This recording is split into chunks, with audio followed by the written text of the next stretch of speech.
I don't know about anybody else, but me personally, I'm not losing to a guy that does jiu-jitsu. It's cute that you think that, but continue.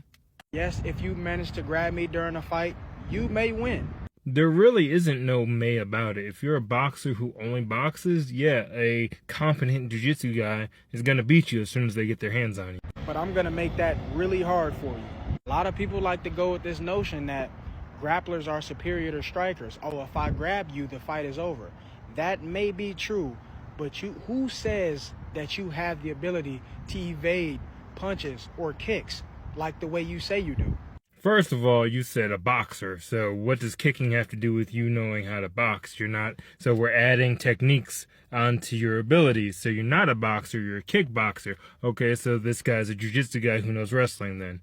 We're not adding stuff on. You're a boxer versus a jiu-jitsu guy. It has nothing to do with having to evade the punches, because unless you have a touch of death, where one punch is going to knock the person out, they're going to get in there eventually. If they're close enough for you to hit them, they're close enough to grab you. And all they got to do is eat 1 or 2 punches, and then they got you. Let alone be able to endure this type of punishment so that you can grab me.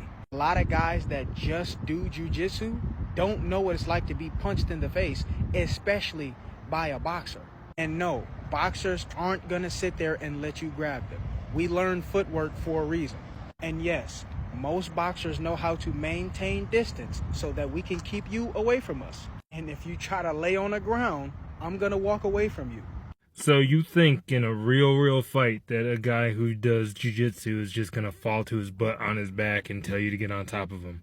No, that's for competition jiu-jitsu rules, because in jiu-jitsu, unlike in wrestling, and in most of these jiu-jitsu competitions, if you're a jiu-jitsu guy and you fall down on your back, the person standing has to engage you or else they're stalling. Unlike in wrestling where you have to engage standing up. So if you're a jiu-jitsu guy and you think the guy has better grappling than you do standing up, they're just going to get down to negate that. They're not going to go into an actual fight and be like, oh, let me just fall down to my butt and hope this guy gets on top of me. That's not going to happen. Bottom line is, if you're just doing boxing and they're just doing jiu-jitsu, the jiu-jitsu guy has the advantage. Period. There's been plenty of MMA, UFCs, mixed rules fights throughout of all time that show this fact. And don't have to be Royce Gracie to prove it. There are on so many different levels throughout time of local fighting events and stuff like that that show this. That the jiu-jitsu guy has the advantage. Point blank, period.